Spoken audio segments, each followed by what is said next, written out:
Start कर रहे हैं paper number 1 unit number 3 chapter number 11। Chapter का नाम है कन्फॉर्मल मैपिंग अनुकोण प्रतिचित्रण। तो कन्फॉर्मल मैपिंग क्या होता है, अनुकोण प्रतिचित्रण क्या होता है, इसकी जानकारी हम देते हैं आपको। मान लो कि प्रतिचित्रण z समतल के बिंदु z0 को w समतल के बिंदु w0 में प्रतिचित्रित करता है। Suppose a transformation maps a point z0 of z plane into a point w0 of w plane। और मान लीजिए कि z0 पर कटने वाले वक्र c1 और c2 हैं तथा बिंदु w0 पर कटने वाले वक्र γ1 और γ2 हैं। And let c1 and c2 are curves intersecting at point z0 and γ1 and γ2 are curves intersecting at point w0। यदि वक्रों c1 तथा c2 के बीच बिंदु z0 पर बनने वाला कोण तथा वक्रों γ1 तथा γ2 के बीच बिंदु w0 पर बनने वाला कोण बराबर है। कौन बराबर है, c1 और c2 के बीच का कोण और γ1 और γ2 के बीच का कोण बराबर है, तो यह रूपांतरण बिंदु z0 पर अनुकोण प्रतिचित्रण कहलाता है। If the angle between c1 and c2 at point z0 is equal to the angle between γ1 and γ2 at point w0, then the transformation is called conformal mapping। मैं आपको डायग्राम से समझाता हूँ। ये हमारा जेड प्लेन है और जेड प्लेन में एक पॉइंट है z0 पॉइंट, और इसका जो ट्रांसफॉर्मेशन है डब्ल्यू प्लेन में वो w0 है। तो z0 का जो ट्रांसफॉर्मेशन है वो w0 है, z0 जेड प्लेन में है और w0 w प्लेन में है। अब इस z0 से पास होने वाले दो कर्व है c1 एंड c2, इस w0 से पास होने वाले भी दो कर्व है c1 एंड γ1 एंड γ2। अब ये जो मैपिंग है यह कन्फॉर्मल मैपिंग तभी कहलाएगा जब इन दोनों के बीच का जो एंगल है और इन दोनों के बीच का जो एंगल है वह इक्वल हो, मतलब इन दोनों के बीच का कोण इन दोनों का बीच का कोण बराबर हो। डायग्राम चेंज हो सकता है डायग्राम इसका ट्रांसफॉर्मेशन इस प्रकार से हो, मतलब डायग्राम जो है c1 ऐसा है तो γ1 इस प्रकार से है, c2 इस प्रकार से, γ2 इस प्रकार से। यह हो सकता है डायग्राम इस प्रकार से आ जाए, c1 इस फॉर्म में है, γ1 इस फॉर्म में, c2 इस फॉर्म में है, γ2 इस फॉर्म में। डायग्राम चेंज हो सकता है लेकिन इन दोनों के बीच का जो एंगल है वह चेंज नहीं होना चाहिए। अगर एंगल चेंज नहीं होता है इसका मतलब यह है कि मैपिंग कन्फॉर्मल मैपिंग है। मैं एक बार रिपीट कर रहा हूँ। हम एक ट्रांसफॉर्मेशन लेते हैं जो z0 पॉइंट को w0 में रूपांतरित कर रहा है, ट्रांसफॉर्म कर रहा है। अब z0 से पास होने वाले दो कर्व हैं c1 एंड c2 और उनके बीच का जो एंगल है वो अल्फा है। Alpha is the angle between c1 and c2। अब z0 का इमेज कौन है, w0 है। c1 का जो इमेज है वो γ1 है और c2 का जो इमेज है वो γ2 है। तो इन दोनों के बीच का एंगल अल्फा है, तो इन दोनों के बीच का एंगल भी अल्फा ही होना चाहिए।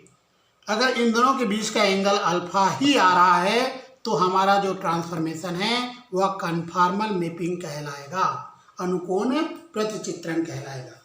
ये हो सकता है कि c1 का इमेज इस फॉर्म में आ जाए, c2 का इमेज इस फॉर्म में आ जाए, या c1 का इमेज इस फॉर्म में आ जाए और c2 का इमेज इस फॉर्म में आ जाए।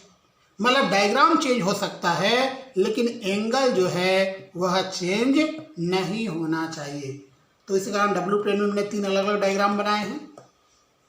हो सकता है इसका इमेज ऐसा हो सकता है इसका इमेज ऐसा हो, या हो सकता है इसका इमेज इस फॉर्म में हो, या हो सकता है कोई अदर फॉर्म में हो, लेकिन इनका जो एंगल है, कोण जो है वह चेंज नहीं होना चाहिए। जो एंगल c1 और c2 का है वही एंगल γ1 और γ2 का होना चाहिए। यदि ऐसा है तो यह मैपिंग कन्फॉर्मल मैपिंग कहलाएगा, अनुकोण प्रतिचित्रण कहलाएगा। इसमें कोण नहीं बदलता है। इस रिलेटेड हम क्वेश्चन कराएंगे, पहले इसे कॉपी में नोट कीजिए। हम स्टार्ट कर रहे हैं question number 160। If F of Z is an analytic function of Z in the region D of Z plane and F dash Z not equal to 0, then W is equal to F of Z is a conformal mapping at all points of D. यदि जेड समतल के क्षेत्र D में F of Z Z का एक विश्लेषिक फलन है तथा F dash Z not equal to 0, तब W equal to F of Z D के सभी बिंदुओं पर अनुकोण प्रतिचित्रण होता है। यहाँ पर एफ ऑफ जेड को हम एनालिटिक फंक्शन मान के चलेंगे और हम ये प्रूव करेंगे कि हमारा जो एफ ऑफ जेड है वह कन्फॉर्मल मैपिंग है, अनुकोण प्रतिचित्रण है। एनालिटिक फंक्शन क्या होता है? ऐसा फंक्शन जो डिफरेंशिएबल है, अवकलनीय है। जो फंक्शन डिफरेंशिएबल होता है उसे हम बोलते हैं एनालिटिक फंक्शन, हिंदी में विश्लेषिक फलन। अवकलनीय फलन को विश्लेषिक फलन कहते हैं। तो याद रखना, एनालिटिक फंक्शन होने के लिए उसे डिफरेंशिएबल होना जरूरी है। हम स्टार्ट करते हैं इसका प्रूफ। ये जो लिखा हुआ है इसको हमने पहले एग्ज्यूम कर लिया, मान लिया। तो यहाँ से ये दो लाइन जो है ये तो हमने सेम लिखा है। अब हमने सपोज किया, suppose that C1 and C2 are curves passing through the point Z0 and making angle α1 and α2 with the real axis. मान लो कि Z समतल में C1 तथा C2 दो वक्र हैं जो बिंदु Z0 से होकर जाते हैं तथा वास्तविक अक्ष के साथ α1 तथा α2 कोण बनाते हैं। ये जो लाइन मैंने लिखा है इसको मैं डायग्राम से आपको समझा रहा हूँ। ये देखिए, ये जेड प्लेन है, यहाँ एक पॉइंट है Z0, इससे दो कर्व पास हो रहे हैं C1 और C2, और ये जो C1 कर्व है या ये जो रियल एक्सिस है वास्तविक अक्ष, इसके साथ α1 एंगल बना रहा है, और जो C2 कर्व है, ये C2 वक्र जो है यह रियल एक्सिस के साथ α2 एंगल बना रहा है। मतलब C1 जो कर्व है वह α1 एंगल बना रहा है और C2 जो कर्व है वह α2 एंगल बना रहा है। तो C1 और C2 के बीच का अगर हम एंगल पूछें तो यह आएगा α2 माइनस α1। आगे हमने लिखा है, मान लो कि वक्र C1 व C2 पर Z0 से R दूरी पर दो बिंदुएं Z1 तथा Z2 हैं। तो देखो, C1 पर एक बिंदु Z1 दिख रहा है, C2 पर एक बिंदु Z2 दिख रहा है, और Z1 और Z0 का डिस्टेंस R है और Z2 और Z0 का डिस्टेंस भी R है, सेम डिस्टेंस पे है। Let Z1 and Z2 be 2 points on the curve C1 and C2 respectively at distance R from the point Z0। Z0 से Z1 का डिस्टेंस भी R है और Z0 से Z2 का डिस्टेंस भी R है। डिस्टेंस को मॉड से डिनोट करते हैं। ये लिखा है mod of Z1 minus Z0 equal to R। इसका मतलब है कि distance between Z1 and Z2 is equal to R। Z1 और Z2 का बीच का दूरी R है। तो मॉड जो है वो डिस्टेंस को रिप्रेजेंट करता है। वैसे ही Z2 माइनस Z0 का मॉड ये भी R है, मतलब Z2 और Z0 का जो डिस्टेंस है वो भी इक्वल टू R है। अब इसके बाद में ये लाइन कैसे आया मैं आपको समझा देता हूँ। एक बात याद रखिए हमेशा, जैसे मैं लिखता हूँ mod of Z equal to R, तो Z इक्वल टू होता है R e⁻⁴ ये कैसे आया मैं आपको बताता हूँ। देखिए, Z कॉम्प्लेक्स नंबर है, इसको हम लिखते हैं x प्लस आई वाई। एस को हम ले सकते हैं R cos थीटा और y को हम ले सकते हैं R sin थीटा। तो Z इक्वल टू आ जाएगा Z इक्वल टू आएगा R cos थीटा प्लस आई R sin थीटा। तो यहाँ से R कॉमन निकाल लीजिए, cos थीटा प्लस आई sin थीटा, और cos थीटा प्लस आई sin थीटा को हम बोलते हैं e⁻⁴ तो Z इक्वल टू लिखा R e⁻⁴ और मॉड ऑफ Z R कैसे है? देखो, मॉड ऑफ Z की वैल्यू होगा √x² प्लस y², और यहाँ से x² प्लस y² आएगा R²। x² प्लस y² करोगे तो R² मिलेगा। यहाँ से आप करके देखिए, तो R की वैल्यू आएगा √x² प्लस y²। तो mod of Z equal to होता है √x² प्लस y², और मॉड ऑफ R भी R की वैल्यू भी होता है √x² प्लस y², मतलब mod of Z equal to R। तो ये और ये दोनों सेम हैं, ऐसा लिखो या ऐसा लिखो, दे हैव सेम मीनिंग, दोनों का मतलब सेम है। तो यहाँ पर हमने इसको इस फॉर्म में लिख दिया, Z1 minus Z0 equal to R e⁻⁴ और Z2 minus Z0 equal to R e⁻⁴ where θ1 tending to α1 and θ2 tending to α2 as R tending to 0। अब हम Z0, Z1 और Z2 के इमेज लेंगे W0, W1, W2। तो हमने मान लिया W0, W1, W2 be images of point Z0, Z1, Z2 respectively in W plane। अब जो बात हमने Z प्लेन में बोला था कर्व C1 C2 के लिए, वही बात हम जो है W प्लेन में हम देखो C1 के इमेज ले लेंगे गामा 1, C2 के इमेज लेंगे गामा 2। यहाँ हमने पॉइंट Z1 Z2 लिया, यहाँ W1 W2 ले लेंगे। यहाँ एंगल अल्फा 1 अल्फा 2 लिए, यहाँ एंगल बीटा 1 बीटा 2 ले लेंगे। यहाँ Z0 और Z1 का डिस्टेंस R लिए, तो यहाँ हम W0 और W1 का डिस्टेंस रो मान लेंगे। इस प्रकार से सेम लाइन लिखेंगे जैसे हमने Z प्लेन के लिए लिखा है, वैसे हम W प्लेन के लिए भी लिखेंगे और ये लाइन हमें मिलेगा। क्या डिफरेंस है दोनों में? डिफरेंस क्या है मैं आपको बताता हूँ। दोनों में अंतर ये है कि यहाँ पर मॉड ऑफ Z1 में Z0 R है, यहाँ पे मॉड ऑफ W1 में W0 रो है। बस ये अंतर है, यहाँ पे R लिखे, यहाँ पे रो।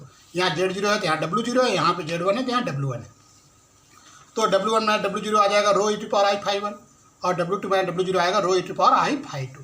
वैसे ही phi 1 tending to beta 1 and phi 2 tending to beta 2 as rho tending to 0। अब एफ ऑफ जेड एक एनालिटिक फंक्शन है, विश्लेषिक फलन है, तो ये फार्मूला याद रखिए। एफ ऑफ Z0 W0 है, एफ ऑफ Z1 W1 है, तो W1 में W0 को वैल्यू यहाँ से आप रख दीजिए, Z1 में Z0 को वैल्यू इक्वेशन नंबर 1 से रख दीजिए। अब एफ डैश Z0 को हम नया नाम देंगे R0 e to power i theta 0, क्योंकि एफ डैश 0 एक कॉम्प्लेक्स नंबर है और कॉम्प्लेक्स नंबर को हम इस फॉर्म में लिख सकते हैं। इसके पहले मैंने आपको बताया था देखो कॉम्प्लेक्स नंबर जो इस फॉर्म में लिखा जा सकता है R e to power i theta, तो ये भी एक कॉम्प्लेक्स नंबर है एफ डैश Z0, इसको लिखेंगे R0 e to power i theta 0, तो इसका वैल्यू ये लिख दिए। अब कंपेयर करेंगे बोथ साइड से, तो R0 को वैल्यू आएगा limitation rho by R, theta 0 को वैल्यू आएगा लिमिटेशन phi 1 माइनस थीटा 1, ये लाइन आ जाएगा। तो ये लाइन आप देखिए, थीटा 0 है लिमिटेशन phi 1 माइनस थीटा 1, दोनों में लिमिट ऑपरेट होगा। phi 1 में लिमिट ऑपरेट करेंगे बीटा 1 आ जाएगा, थीटा 1 में लिमिट ऑपरेट करेंगे अल्फा 1 आएगा। क्यों? क्योंकि हमने लिखा है कि phi 1 tending to beta 1 and theta 1 tending to alpha 1, तो यहाँ से बीटा 1 आएगा theta 0 plus theta 1। Similarly we can show that beta 2 आएगा थीटा 0 प्लस अल्फा 2, इन दोनों को माइनस करेंगे तो हमें मिलेगा अल्फा 2 माइनस अल्फा 1। तो हम देख रहे हैं C1 और C2 के बीच का एंगल है, ये गामा 1 और गामा 2 के बीच का एंगल है। तो C1 और C2 के बीच का एंगल और गामा 1 और गामा 2 के बीच का एंगल इक्वल आ रहा है। इसका मतलब हमारा जो मैपिंग है वह कन्फॉर्मल मैपिंग है, अनुकोण प्रतिचित्रण है। इसको एक बार नोट कीजिए कॉपी में, जो भी डाउट है हमसे पूछिए। हम स्टार्ट कर रहे हैं question number 161। So that the transformation Z equal to under root W transform the family of circles mod of W minus 1 is equal to lambda into the family of lemniscate mod of Z minus 1 into mod of Z plus 1 is equal to lambda whose foci are plus minus 1। दर्शाई कि प्रतिचित्रण Z equal to under root W वृत्तों के परिवार mod of Z W minus 1 equal to lambda को द्विपाशी वक्र के परिवार mod of Z minus 1 Z plus 1 equal lambda में रूपांतरित करता है, जिसके नाभि बिंदु प्लस माइनस 1 है। पहले क्वेश्चन समझते हैं क्या क्या हमें दिया गया है, क्या बताना है। इसमें एक ट्रांसफॉर्मेशन दिया गया है Z equal to under root W। ये जो ट्रांसफॉर्मेशन है यह इस सर्किल जो है mod of Z W minus 1 equal to lambda, इस सर्किल को इस द्विपाशी वक्र को इंग्लिश में हम कहते हैं लेमनिस्केट। तो ये जो सर्किल है वो लेमनिस्केट, ये लेमनिस्केट का इक्वेशन है। तो लेमनिस्केट में प्रतिचित्रित होता है, ट्रांसफॉर्म होता है, ये हमें बताना है। दोनों का डायग्राम पहले हम देखते हैं। ये देखिए, ये एक सर्किल है, इसका सेंटर 1 है, रेडियस लेमडा है। तो एक सर्किल हमने ड्रा किया W प्लेन में, ये सर्किल है, इसका सेंटर 1 है और इसका रेडियस लेमडा रेडियस का है। तो इसका इक्वेशन आएगा mod of W minus 1 equal to lambda. ये हमें W प्लेन में डायग्राम बनाना है और इसका डायग्राम हम बताते हैं। इसका डायग्राम इस प्रकार से बनेगा, 8 जैसा, देखो हिंदी में लिखा है 8 जैसा, 8 जैसा है ना, लाइक 8। तो 8 जैसा एक डायग्राम बनाना है ऐसे। इसके फोकस है 1 और -1। तो ये इसका जो इक्वेशन होता है mod of Z minus 1 Z plus 1 equal to lambda. तो दोनों का डायग्राम आपको याद रखना है। ये एक सर्कल है, सर्किल का डायग्राम बनाओगे। ये लेमनिस्केट है, लेमनिस्केट जो है इस प्रकार से रहेगा, 8 जैसे बनता है, 8 के आकार का रहेगा इस प्रकार से। और इसका इक्वेशन होता है mod of W minus one equal to lambda, इसका इक्वेशन होता है mod of Z minus one Z plus one equal to lambda. अब हमें ये बताना है इस ट्रांसफॉर्मेशन के द्वारा हम इसको इसमें ट्रांसफॉर्म कर सकते हैं, रूपांतरित कर सकते हैं। तो डायग्राम पहले आप बना लीजिए। अब हम इसका प्रूफ स्टार्ट करते हैं। गिवन ट्रांसफॉर्मेशन इज, दिया गया रूपांतरण है Z equal to under root W. Z को हम लिखते हैं एक्स प्लस आई वाई, डब्ल्यू को लिखते हैं यू प्लस आई वी। तो एक्स प्लस आई वाई का होल स्क्वायर आएगा यू प्लस आई वी, इसका होल स्क्वायर ओपन करेंगे X square plus I square Y square plus 2x I Y equal to U plus I V. तो I square minus one होता है तो x square plus minus Y square plus I 2x Y equal to U plus I V. Comparing real and imaginary part on both side, दोनों पक्षों से वास्तविक तथा काल्पनिक भागों की तुलना करने पर u का वैल्यू आएगा X square minus Y square और v का वैल्यू आएगा 2xy। तो ये हमने u भी निकाल लिया। अब हम इस सर्किल को लेकर चलते हैं। Mod of W one minus one W minus one equal to lambda, mod of W minus one equal to lambda. तो mod of W minus one का whole square equal lambda square आएगा। अब mod of z square होता है Z into Z बार, तो इसको Z है सोच लो पूरे को, तो इसका मॉड का स्क्वायर है तो क्या आएगा, ये पूरा टर्म आएगा, इसका बार आएगा, है ना। एक बात याद रखना, मैं आपको बता देता हूँ, जो भी डाउट आता है आपके मन में उसको तुरंत जो है यहाँ पर क्लियर करना है आपको। जैसे मॉड ऑफ जेड का स्क्वायर है तो मैं लिख सकता हूँ जेड इंटू जेड बार। तो यहाँ पे देखो mod of W minus one का होल स्क्वायर है, तो इसको क्या लिखोगे डब्ल्यू माइनस वन का बार। अब यहाँ तो वन तो रियल नंबर है लेकिन डब्ल्यू में बार लगेगा, इसको आप लिखोगे W minus one W bar minus one. अब डब्ल्यू इंटू डब्ल्यू बार आएगा, माइनस डब्ल्यू आएगा, माइनस डब्ल्यू बार आएगा प्लस वन, इनमें माइनस कॉमन है। डब्ल्यू इंटू डब्ल्यू बार होता है U square plus V square. कैसे, ये देखिए इससे बता देते हैं। डब्ल्यू होता है U plus I V, W bar होगा यू माइनस आई वी। तो जब इन दोनों को मल्टीप्लाई करोगे डब्ल्यू इंटू डब्ल्यू बार को, अब मल्टीप्लाई करके देखना इन दोनों का, ये आएगा U square plus V square. तो वैसे ही डब्ल्यू प्लस डब्ल्यू बार करोगे तो 2u आएगा, डब्ल्यू प्लस डब्ल्यू बार करोगे 2u आएगा। तो डब्ल्यू इंटू डब्ल्यू बार आ जाएगा U square plus V square और डब्ल्यू प्लस डब्ल्यू बार आएगा 2u। अब u का वैल्यू हमारे पास है, इसका होल स्क्वायर कर दीजिए, v का वैल्यू हमारे पास है, होल स्क्वायर कर दीजिए, u का वैल्यू भी यहाँ रख दीजिए। अब ये इसका होल स्क्वायर क्या होगा, s की पावर 4 प्लस y की power 4 minus 2x square Y square, इसका होल स्क्वायर होगा 4x स्क्वायर वाई स्क्वायर, इसे माइनस 2 का मल्टीप्लाई कर दीजिए ये। तो हमारा इस प्रकार से ये लाइन आ रहा है, इक्वेशन नंबर 1 हमने किया। अब ये लेके चलते हैं, इसमें भी यही आंसर आना चाहिए same, mod of Z minus one mod of Z plus one equal to lambda, same answer आना चाहिए। जो ये इक्वेशन नंबर वन हमने ये लेके चला था, mod of W minus one equal to lambda, तो ये इक्वेशन नंबर 1 मिला हमें। अब ये लेके चलते हैं तो भी यही लाइन मिलेगा, देखिए। तो वो साइड स्क्वायर कर दीजिए, mod of Z minus one का बार, ये जाएगा जेड माइनस वन का बार, ये हो जाएगा जेड प्लस वन का बार इसमें लग जाएगा, bracket Z minus one Z plus one है और जेड बार माइनस वन है, जेड बार प्लस वन है, इसको आप लिख सकते हो जेड स्क्वायर माइनस वन, इसको आप लिख सकते हो Z bar square minus one, multiply कर दीजिए जेड इंटू जेड बार का whole square minus Z bar square plus one, Z into Z bar होता है x square plus Y square, Z होता है एक्स प्लस आई वाई, जेड बार होता है X minus I Y. इसको open कर दीजिए, ओपन करने के बाद में सॉल्व करने के बाद में हम देख रहे हैं इक्वेशन नंबर 2 ये आ रहा है और इक्वेशन नंबर 1 भी यही आया था। Equation number 1 equation number 2 same है, since equations 1 and 2 are identical, चूंकि समीकरण 1 तथा 2 समान है, अतः वृत्तों के परिवार mod of W minus one equal to lambda का रूपांतरण द्विपार्श्वी वक्र के परिवार mod of Z minus one Z plus one equal to lambda में होता है। Thus, the family of circles mod of w minus 1 is equal to lambda is transformed to the family of lemniscate mod of z minus 1 z plus 1 is equal to lambda। तो ये question note कीजिए और note करने के बाद में जहाँ भी डाउट आता है पूछिए। मैं एक क्वेश्चन आपको होमवर्क दे रहा हूँ, क्वेश्चन नंबर 162। अब दोनों क्वेश्चन सेम है, आप देखिए, ये मैंने अभी कराया है 161, ये आपको होमवर्क दे रहा हूँ। क्या अंतर मैंने किया है, जहाँ W है वहाँ Z लिख दिया और जहाँ Z है वहाँ W लिख दिया। यहाँ पे mod of W minus one equal to lambda था, यहाँ पे mod of Z minus one equal to lambda लिखा। यहाँ पर mod of Z minus one Z plus one equal to lambda है, मैं लिखा mod of W minus one W plus one equal to lambda. Same question मैंने लिखा है, बस आपको डायग्राम भी सेम बनेगा। अंतर ये रहेगा, ये डायग्राम जेड प्लेन में बनेगा, ये डायग्राम डब्ल्यू प्लेन में बनेगा। इधर जेड प्लेन आएगा, इधर डब्ल्यू प्लेन, है ना। यहाँ एक्स वाई एक्सिस लिखोगे, यहाँ यू भी एक्सिस। डायग्राम भी सेम बनेगा, इधर जेड प्लेन आएगा, इधर डब्ल्यू प्लेन आएगा। और ये ट्रांसफॉर्मेशन और ये ट्रांसफॉर्मेशन दोनों सेम है, बस अंतर क्या है, डब्ल्यू प्लेस पे जेड है और जेड के प्लेस पे डब्ल्यू है। तो इसको आपको घर में करना है और जहाँ भी डाउट आता है पूछना है। सेम बनेगा, जैसे 161 बना है वैसे 162 सेम प्रूफ आएगा।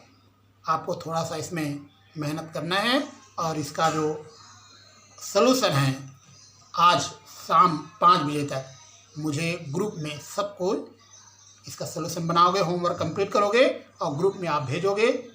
आज ही शाम को 5 बजे तक सबको भेजना है, ठीक है। सेम क्वेश्चन है।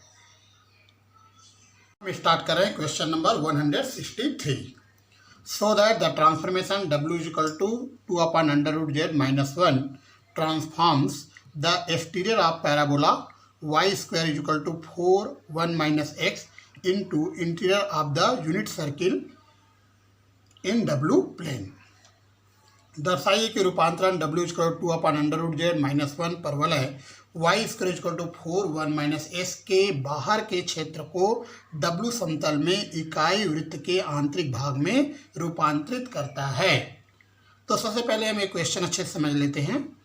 हमें एक ट्रांसफॉर्मेशन दिया गया है W equal to 2 upon under root Z minus 1 और ये बोलता है यह इस पैराबोला के एक्सटीरियर पार्ट मतलब बाहरी भाग को इस यूनिट सर्किल के इंटीरियर पार्ट में, इंटीरियर पार्ट मीन्स आंतरिक भाग में रूपांतरित करता है। तो दोनों का डायग्राम बनाने आना चाहिए आपको। सबसे पहले पैराबोला का डायग्राम बनाने आना चाहिए ये, और सेकंड फिर आपको इस यूनिट सर्किल। तो पैराबोला का डायग्राम कैसे बनेगा ये देखिए, हम बहुत ही सिंपल से आपको बताते हैं। ये हमारा एक्स एक्सिस है, ये हमारा वाई एक्सिस है। अब यहाँ पर अगर हम एस की वैल्यू 0 पुट कर दें तो वाई की वैल्यू आएगा ±2, मतलब एक पॉइंट आ गया 0 2 और एक पॉइंट आ गया 0 -2। ये पॉइंट कैसे मिला, यहाँ पे आप एस की वैल्यू 0 पुट करके देखिए। एस की वैल्यू जब 0 पुट करेंगे तो वाई की वैल्यू आएगा +-2 +2 एंड -2। अगर वाई की वैल्यू 0 पुट कर दें तो, अगर वाई को 0 पुट करें तो एस की वैल्यू 1 आएगा। एक एक पॉइंट ले लेते हैं, चलिए ये वाला पॉइंट हमारा हो जाएगा 1 0 पॉइंट, एक्स 1 है y 0। अब इन तीनों पॉइंट को जोड़ के आपको एक पैराबोला बनाना है, तो इस प्रकार से एक पैराबोला बना दीजिए। तो एक पैराबोला बन जाएगा आपका। तो ये पैराबोला क्या कहलाएगा, y square equal to 4 1 minus X. अब इस पैराबोला का एक्सटीरियर पार्ट मतलब बाहरी भाग है, ये जो बाहरी भाग है एक्सटीरियर पार्ट, ये कहाँ ट्रांसफॉर्म हो रहा है, इकाई वृत्त के आंतरिक भाग। यूनिट सर्किल, एक सर्किल बनाएंगे, ये है mod of W is equal to 1, unit circle है क्योंकि इसका रेडियस 1 है। जिसका भी रेडियस 1 होता है उसको हम बोलते हैं इकाई वृत्त, यूनिट सर्किल। तो इसका हमें लेना है इंटीरियर पार्ट। इंटीरियर पार्ट मतलब अंदर वाला भाग है, तो ये इसमें रूपांतरित होता है, ये हमें बताना है। तो ये हमारा डायग्राम बना है जेड प्लेन में, अब ये डायग्राम बनेगा W प्लेन में, यू भी एक्सिस होगा, अभी एक्स वाई एक्सिस होगा। तो डायग्राम बनाने आपको आना चाहिए। हम क्वेश्चन में आते हैं, तो डायग्राम आप बना लीजिए। हम क्वेश्चन में आते हैं। गिवन ट्रांसफॉर्मेशन इज, दिया गया रूपांतरण है, क्या है given transformation, W equal to 2 upon under root Z minus 1। तो 1 को इधर ले आइए, W + 1 equal to 2 upon under root z, तो W + 1 का होल स्क्वायर हो जाएगा 4 अपॉन जेड। तो यहाँ तक आपको समझ में आ गया होगा। अब वृत्त mod of W equal to 1 का आंतरिक भाग लेना है। आंतरिक भाग मतलब mod of W equal to 1, radius हमने a ले लिया और a का वैल्यू लिया <1। यहाँ रेडियस 1 है तो ये कहलाएगा यूनिट सर्किल, इकाई वृत्त। लेकिन यहाँ हम रेडियस ले रहे हैं a और a का वैल्यू 1 से <, तो ये होगा इंटीरियर पार्ट, आंतरिक भाग। तो हमने लिखा है वृत्त mod of W equal to 1 के आंतरिक बिंदुओं के लिए हम लिख सकते हैं mod of W is equal to A where A is <1।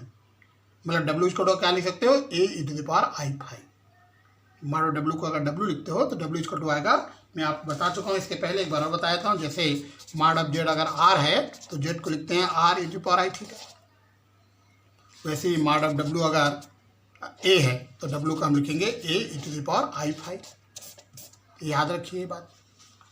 तो हमने लिखा now for interior point of the unit circle mod of w is equal to 1, we can write mod of w is equal to a where a is less than 1, where a is less than 1,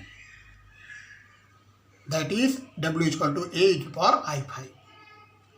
तो हम w place में क्या रखेंगे a to the power i5, लेकिन a is less than 1, और z के place में हम ले रहे हैं r e to the power i theta. क्या z को ऐसे लिखा जा सकता है? हाँ, ये भी मैं आपको बता देता हूँ, आपको इसके पहले ही बता दिया हूँ। z होता है x प्लस आई वाई, और s को हम लिख सकते हैं r cos थीटा, और y को लिख सकते हैं r sin theta.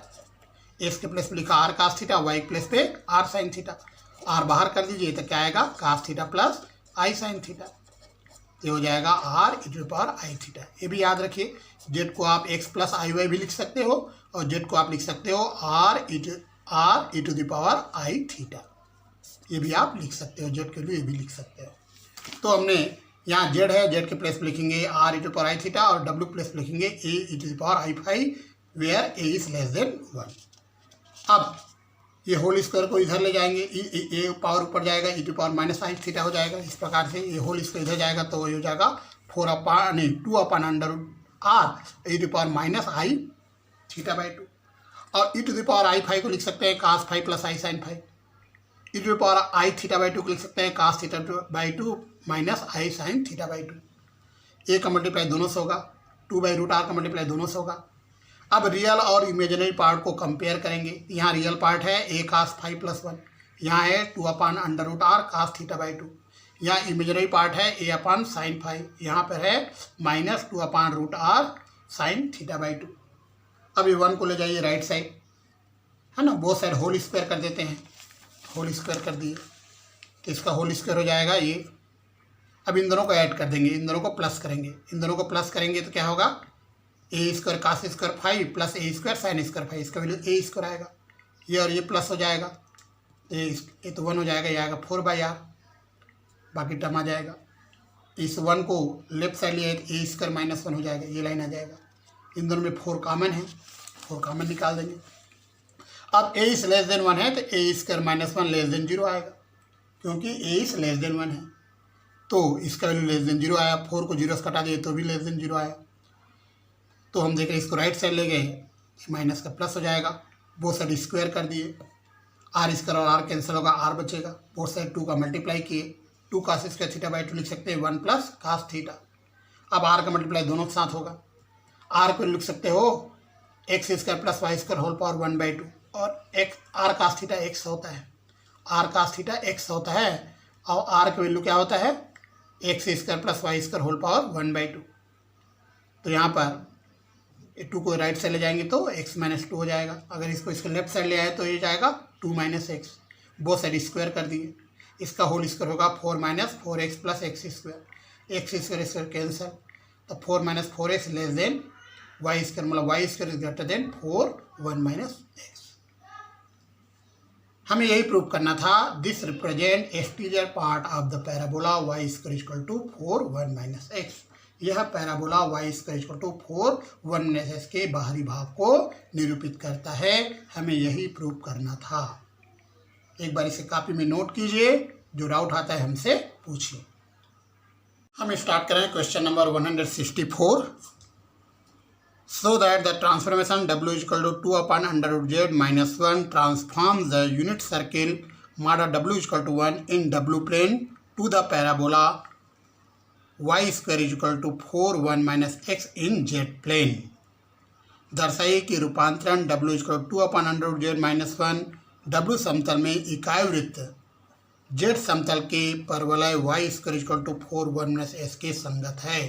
Same question है, यहाँ भी हमें w समतल में लेना है इकाई वृत्त, ये यूनिट सर्किल है, हमारा w इक्वल टू 1, ये यूनिट सर्किल है w समतल में, और z प्लेन में हमें लेना है parabola y square equal to 4 1 minus x. इसका डायग्राम मैंने आपको बताया था अभी, तो ये जो यूनिट सर्किल है यह इस पैराबोला में रूपांतरित हो रहा है, ये हमें बताना है। ये ट्रांसफॉर्मेशन हमें दिया गया है। तो दिया गया ट्रांसफॉर्मेशन ये है, तो W+1 इक्वल टू आएगा 2/√z, W+1 का होल स्क्वायर आएगा 4/z। W समतल में इकाई वृत्त माडा W इक्वल टू 1 है। Let mod W equal to 1 be the unit circle in W plane, तो हम W इक्वल टू लिख सकते हैं e⁵ मैं इसके पहले ही बता चुका हूँ आपको, एक बार और बता देता हूँ। जैसे माड ऑफ z इक्वल टू 1 है तो z को लिखेंगे e⁵ माड ऑफ z अगर r है तो हम z को लिखेंगे r e⁵ वैसे ही माड ऑफ w अगर a है तो हम w को लिखेंगे a⁵ और अगर माड ऑफ w इक्वल टू 1 है तो हम w को लिखेंगे e⁵ ये सब बातें आप याद रखिए, है ना। और मैं इसका प्रूफ दे भी चुका हूँ, अगर नहीं समझ में आता है तो एक बार और हम इसका प्रूफ दे सकते हैं। लेकिन याद रखो, यदि ऐसा है तो ऐसा लिख सकते हो, यदि ऐसा है तो ऐसा लिख सकते हो, यदि ऐसा है तो ऐसा आप लिख सकते हो, यदि ऐसा है तो ऐसा आप लिख सकते हो। तो ये सब बातें आपको याद रखना है, कंफ्यूज नहीं होना है ना। तो कब हम क्या लिख सकते हैं, तो यहाँ पर देखो माड ऑफ W इक्वल टू 1 है तो W आप लिख सकते हो e⁵ और z आप क्या लिखोगे, z को हम लिख रहे हैं r e⁵ क्यों लिख रहे हैं, क्योंकि मैं बता चुका हूँ आपको कि z होता है कॉम्प्लेक्स नंबर। z जो है यह कॉम्प्लेक्स नंबर है। कॉम्प्लेक्स नंबर किस फॉर्म में रहता है, x + iy, और x लिख सकते हैं r cos थीटा, y को हम लिख सकते हैं r sin थीटा। तो z क्या हो जाएगा, r cos theta plus i r sin theta, और यहाँ से अगर r हम कॉमन ले लें तो क्या आएगा, cos theta plus i sin theta, और cos theta plus i sin theta क्या होता है, e⁵ तो z को आप लिखते हो x + iy या z को आप लिखते हो r e⁵ दोनों का मतलब सेम है। तो यहाँ पे हम लिख रहे हैं z equal to r e⁵ तो z के प्लेस पे लिख देते हैं r e⁵ और w प्लेस पे e⁵ ये हमने लिख दिया। ये ऊपर जाएगा तो e⁻⁻ होगा। अब होल स्क्वायर को इधर ले जाएंगे तो 2/√r हो जाएगा। अब cos i⁵ क्या होगा, cos ∅ plus i sin ∅, e⁵ क्या होगा, cos θ/2 माइनस i sin θ/2। तो यहाँ तक आ गया। अब हम क्या करें, रियल पार्ट को रियल पार्ट से कंपेयर करेंगे और इमेजिनरी पार्ट को इमेजिनरी पार्ट से कंपेयर करेंगे। कंपेयर करने के बाद में होल स्क्वायर कर दिए, दोनों को ऐड कर दिए, ऐड करने के बाद देखो 1 और 1 कैंसिल हो जाएगा, ये लाइन आ जाएगा। यहाँ पे 4 भी कैंसिल होगा, इस प्रकार से आ जाएगा। बहुत साइड स्क्वायर कर दिए, ये लाइन आ जाएगा। बहुत साइड 2 का मल्टीप्लाई कीजिए, ये लाइन आएगा। 2 cos इसका θ/2 होता है 1 + cos थीटा। अब क्रॉस मल्टीप्लाई कर दिए तो आ जाएगा r + r cos theta. r को लिख सकते हैं √x² + y², r cos theta को x लिखेंगे तो √x² + y² आ रहा है 2 - x, बहुत सारे स्क्वायर कर दीजिए। इस 2 - x का होल स्क्वायर होगा 4 + x² - 4x, x² कैंसल, तो y² इक्वल टू आएगा 4 1 - x, तो y की वैल्यू आ जाएगा 4 × 1 - x। तो हमें यही प्रूव करना था, तो हमने यूनिट सर्कल लेके चला था और ये पैराबोला ले आया। तो हम लिखेंगे स्पष्ट है कि इकाई वृत्त mod W equal to 1 parabola y² equal to 4 1 - x के संगत है। Clearly the unit circle mod W equal to 1 correspond to the parabola y² equal to 4 1 - x। इसके साथ ही मैं आपको एक क्वेश्चन होमवर्क दे रहा हूँ, आपको आज बनाना है घर में और कंप्लीट करना है इसको। क्वेश्चन नंबर 165 ये होमवर्क है। ये क्वेश्चन मैं रीड कर रहा हूँ, क्या क्या चेंजेस है पिछले क्वेश्चन में इसमें आप देखिए। यदि W+1 का होल स्क्वायर इक्वल टू नहीं Z+1 का whole square equal to 4/Z। अब क्या चेंज है मैं आपको दिखाता हूँ। पिछला क्वेश्चन है, इसमें पिछला क्वेश्चन में ये था, ये तो यहाँ पे W है, यहाँ पे स्मॉल z है, और यहाँ पर स्मॉल z है तो यहाँ कैपिटल Z है।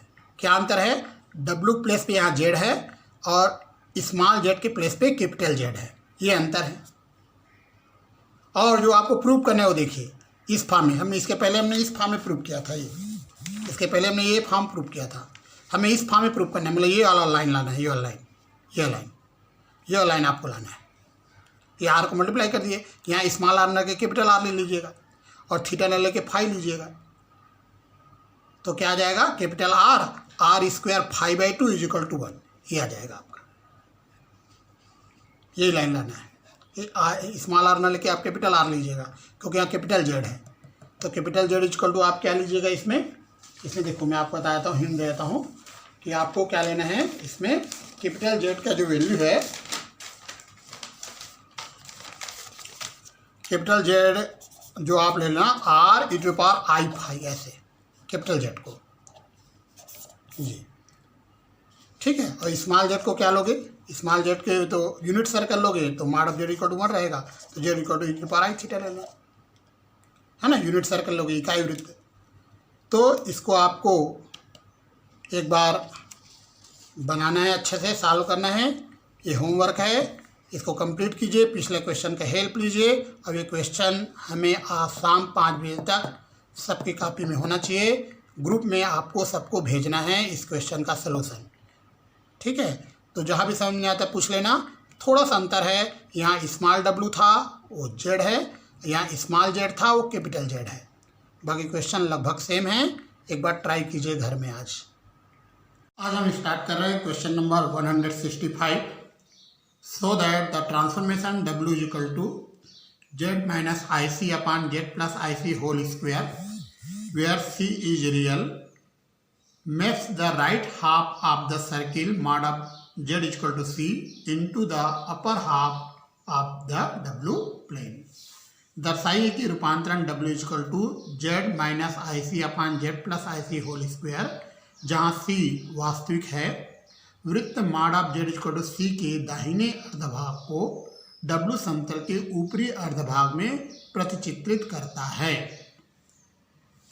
क्वेश्चन इस फॉर्म में भी पूछा जा सकता है, with the help of transformation w is equal to z minus IC upon z plus IC whole square so that the upper half of the w plane correspond to the interior part of semicircle mod of z is equal to c of z plane।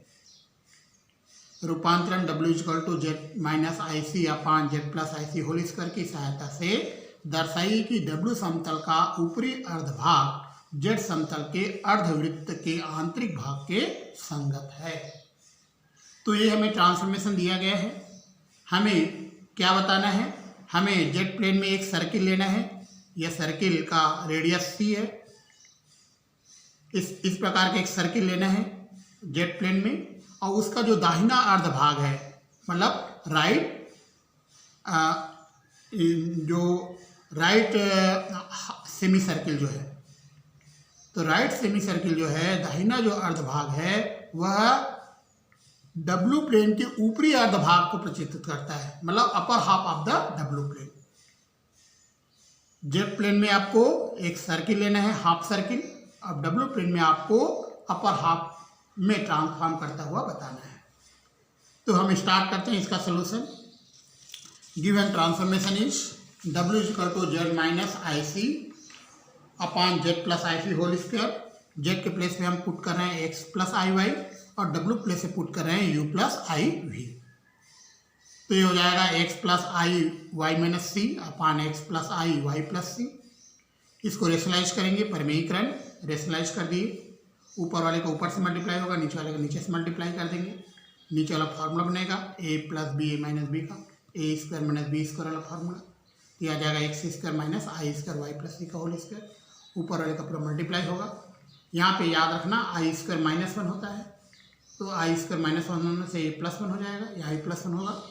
इस प्रकार से u plus I we की value हमें मिलेगा।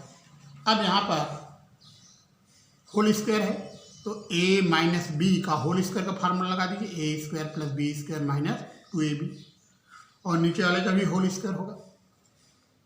तो हम देख रहे हैं आई स्क्वायर माइनस 1 होता है, तो ये हो जाएगा x square plus Y square minus c square का whole square minus 4x square c square whole divide by पूरा term plus i minus 4x c x square plus Y square minus c square upon ये पूरा terms आएगा।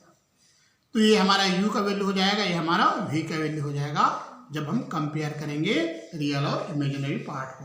तो comparing real and imaginary parts on both side, दोनों पक्षों से वास्तविक तथा काल्पनिक भागों की तुलना करने पर हमें u और v का वैल्यू पता चल गया। अब हम क्वेश्चन में आते हैं, u और v हम निकाल चुके हैं, इसका जरूरत पड़ेगा आगे। हम क्वेश्चन में आते हैं।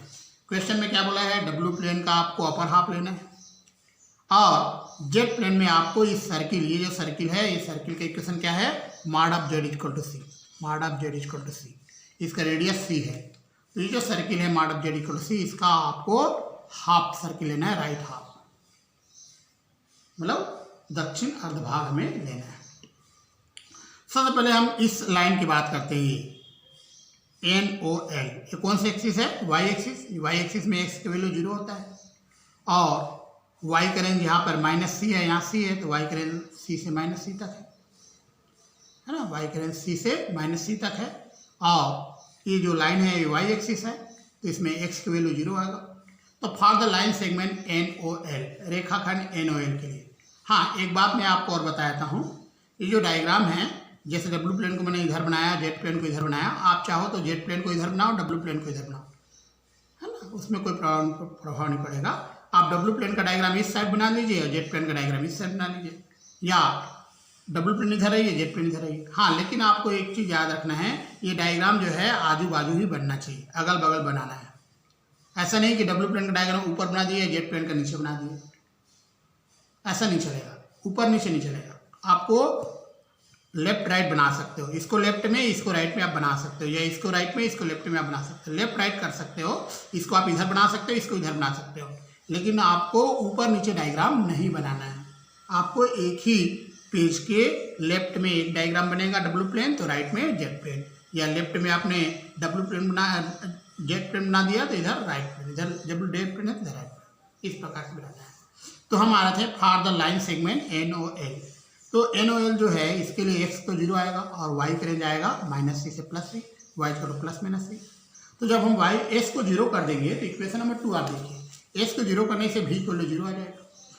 v को 0 मतलब u एक्सिस मिल रहा है, v को 0 का मतलब क्या हुआ, u एक्सिस मिल रहा है, रियल एक्सिस मिल रहा है डब्ल्यू प्लेन, रियल एक्सिस का इक्वेशन है v को 0 होता है। और जब s को 0 पुट करेंगे इक्वेशन नंबर 1 में, तो ये तो 0 हो जाएगा, यहाँ भी x 0 आ जाएगा, x 0 आ जाएगा, तो हमें इस प्रकार से मिलेगा, ये लाइन मिलेगा। तो हम y को c रखेंगे तो u हमारा 0 आ जाएगा, y को अगर -c रखेंगे तो u हमारा इन्फिनिटी आ जाएगा। तो u का रेंज कहाँ से आया, 0 टू इन्फिनिटी, u का रेंज 0 टू इन्फिनिटी, ये लाइन जो लाइन में दिख रहा है, यहाँ u 0 हुआ, इधर u इन्फिनिटी है, ये लाइन की बात क्यों कर रहा हूँ, क्योंकि v इक्वल टू 0 है, v equal to 0 means u axis, ये वाला लाइन हमें मिलेगा, ये लाइन। तो u का रेंज हमारा 0 से इन्फिनिटी, हमने लिखा है thus we get real axis from u equal to 0 to u equal to infinity in डब्ल्यू प्लेन। अतः हमें डब्ल्यू समतल में u इक्वल टू 0 से u इक्वल टू इन्फिनिटी तक वास्तविक अक्ष प्राप्त होता है। अब हम इस सर्किल की बात करते हैं, ये सर्कल LMN, ये जो सर्किल दिख रहा है, सर्किल के इक्वेशन क्या बताया था, mod of z equal to c, ये सर्किल की बात करते हैं। तो for the circle LMN, mod of z equal to c, तो mod of z square equal to c square, तो x square plus Y square equal to c square. अब x square plus Y square equal to c square रखना है equation number 1 और 2 में। तो equation number 2 में जब रखेंगे x square plus Y square को सी स्क्वायर, तो 0 हो जाएगा, भी पहले 0 होगा, यहाँ भी रखेंगे तो ये टर्म 0 होगा, लेकिन ये वाला टर्म मिलेगा नहीं, इतना अपन इतना मिलेगा, तो भी तो 0 हो गया, यू के लिए आएगा। फिर हमने इसको ओपन कर दिया, फिर हमें x square plus Y square क्या रखना है, सी स्क्वायर रख दिए, और यहाँ पर एक्स स्क्वायर की वैल्यू क्या होगा, वाई स्क्वायर मैंने सी स्क्वायर रख दिया, इसको सॉल्व किया है। अब अगर y को सी लेते हैं तो u 0 आएगा, y को माइनस सी लेते हैं तो u माइनस इन्फिनिटी आएगा। तो हमें रियल एक्सिस ही मिल रहा है, रियल एक्सिस क्यों बोल रहा हूँ, क्योंकि v इक्वल टू 0 आया था, यहाँ भी हम देख रहे हैं v का वैल्यू 0 आया है, v इक्वल टू 0 मतलब रियल एक्सिस u एक्सिस है, लेकिन u का रेंज आ जाएगा 0 टू माइनस इन्फिनिटी। अगर मैं आपको डायग्राम समझाऊँ तो ये वाला लाइन मिलेगा, इधर लाइन, यहाँ u 0 होता है, इधर u माइनस इन्फिनिटी होगा, तो ये लाइन हमें मिलेगा। इसके पहले ये वाला लाइन मिला था, अब ये लाइन मिल गया। अब तीसरा केस में क्या लेंगे, इस सर्किल का इंटीरियर पार्ट लेंगे, तो हमें इसका एक्सटीरियर अपर भाग मिलेगा, अपर पार्ट मिलेगा। अब हम इस सर्किल का इंटीरियर पार्ट लेंगे, मतलब ये जो सर्किल है mod of z equal to c, इसका अंदर वाला भाग हम लेंगे। तो थर्ड केस अब करते हैं। तो केस थर्ड में हमने क्या लिखा, for the interior part of the circle, वृत्त के आंतरिक भाग के लिए mod of z less than c आएगा, mod of z square less than c square आएगा, तो x square plus Y square less than c square आएगा, तो x square plus Y square minus c square less than 0, अगर minus से multiply करें तो greater then 0। तो ये वाला टर्म अगर ग्रेटर देन 0 है, मतलब ये टर्म ग्रेटर देन 0 होगा, क्योंकि नीचे होल स्क्वायर है, तो ये पूरा टर्म ग्रेटर देन 0 है। तो ये हमारा भी था। भी की वैल्यू ग्रेटर देन 0 है, तो ये वैल्यू भी है, भी की वैल्यू ग्रेटर देन 0 आ रहा है कब, जब हम इंटीरियर पार्ट ले रहे हैं, सर्किल का इंटीरियर ले रहे हैं, तो भी ग्रेटर देन 0। भी ग्रेटर देन 0 क्या बताता है, अपर हाफ ऑफ द डब्ल्यू प्लेन। तो thus we get the upper half of the डब्ल्यू प्लेन, अतः हमें डब्ल्यू समतल का ऊपरी अर्धभाग प्राप्त होता है। तो इसका मतलब क्या हुआ, इसका मतलब ये हुआ the upper half of the W plane correspond to the interior of semicircle mod of Z equal to C of Z plane। स्पष्ट है कि W समतल का ऊपरी अर्धभाग Z समतल के अर्धवृत्त के आंतरिक भाग के संगत है। इस प्रकार से क्वेश्चन कंप्लीट होता है, इसको कॉपी में नोट कीजिए। स्टार्ट करते हैं question number 166। So that the transformation W is equal to 10 square pi by 4 under root Z transform the interior of unit circle mod of W is equal to 1 into the interior of parabola। दर्शाइए कि रूपांतरण W is equal to 10 square pi by 4 under root Z इकाई वृत्त mod of W is equal to 1 के आंतरिक भाग को परवलय के आंतरिक भाग में रूपांतरित करता है। गिवन ट्रांसफॉर्मेशन इज, दिया गया रूपांतरण है W is equal to 10 square pi by 4 under root Z, इसको हम t मान लेते हैं, तो W इक्वल टू आएगा 10 square t, where t is equal to pi by 4 under root Z। तो W लिख सकते हैं sine square t upon cos square t, 2 का मल्टीप्लाई और डिवाइड करेंगे तो W आएगा 2 sine square t upon 2 cos square t। ये फार्मूला याद रखिए, 2 साइन स्क्वायर थीटा होता है 1 minus cos 2 theta, 2 cos square theta होता है 1 प्लस कास 2 थीटा, ये आ जाएगा 1 minus cos 2t upon 1 plus cos 2t। ये इस इक्वेशन नंबर 1 दी। आगे बढ़ते हैं, t इज इक्वल टू हमने ये एज्यूम किया है, तो t हमारा है pi by 4 under root Z, 2t आएगा pi by 2 under root Z, Z को हम ले लें r e to power i theta, ये आ जाएगा r to the power 1 by 2 i to power i theta by 2 e to the power i theta by 2, इसको आप लिखेंगे cos theta by 2 plus i sine theta by 2। तो 2t is equal to ये आ रहा है पाई बाई 2 r की power 1 by 2 cos theta by 2 plus i pi by 2 r to the power 1 by 2 sine theta by 2। इसको हम a plus i B नाम दे रहे हैं, हम मान ले रहे हैं a प्लस आई बी के फॉर्म में है।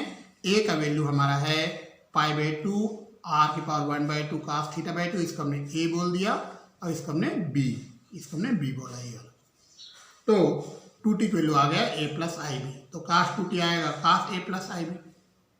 अब cos a plus i b, cos a plus b का फार्मूला होता है cos a cos b minus sine a sine b, यह आ जाएगा cos a cos i b minus sine a sine i b, और साइन आई एक्स लिखते हैं आई sign hyper x, और कास आई एक्स होता है कास हाइपर एक्स। ये फार्मूला याद रखिए, मैं इसका प्रूफ भी आपको दे सकता हूँ, बाद में हम इसका प्रूफ आपको दे देंगे। पहले फार्मूला याद रखिए, साइन आई एक्स होता है आई साइन हाइपर एक्स, और कास आई एक्स होता है कास हाइपर एक्स। इसका प्रूफ आप खुद से कर सकते हो, मैं आपको हिंट देता हूँ कैसे प्रूफ करोगे।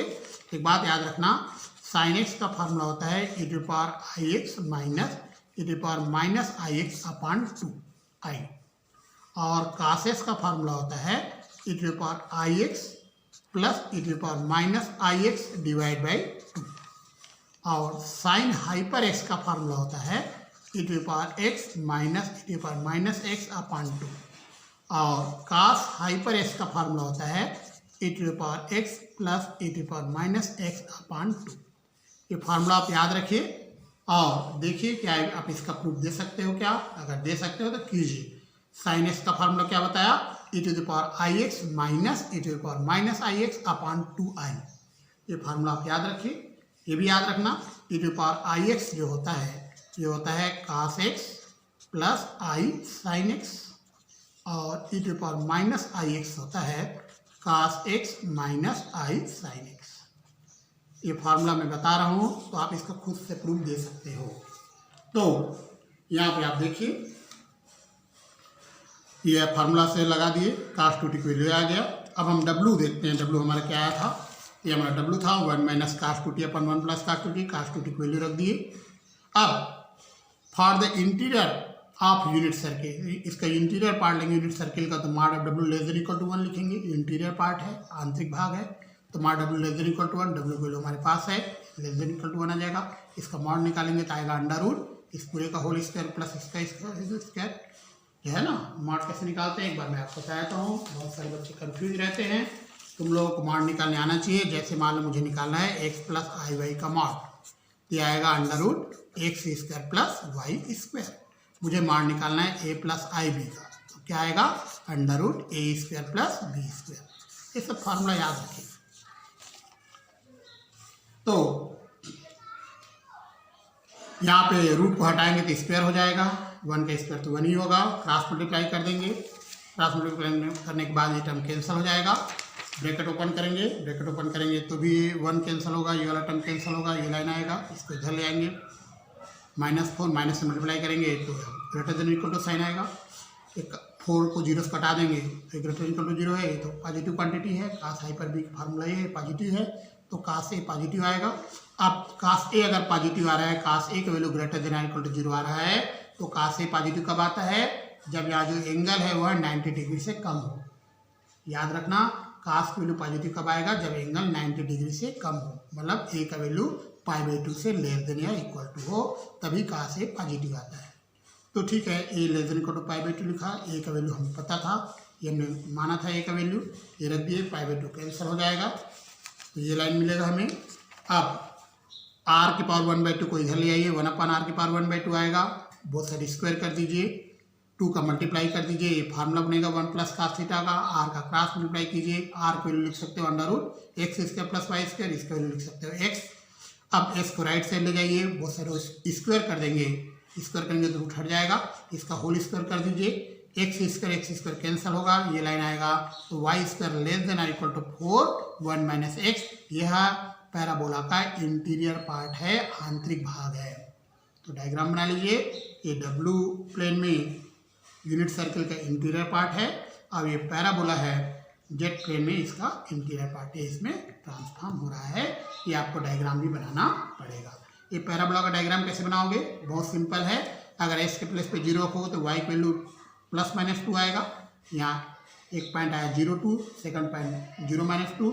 अगर वाई को 0 कर देंगे तो एस की वैल्यू 1 आएगा, ये पॉइंट आ गया 1 0। इन तीनों पॉइंट को ज्वाइन कर दीजिए, पैराबोला बन जाएगा। इस प्रकार से डायग्राम आपको भी बनाना है।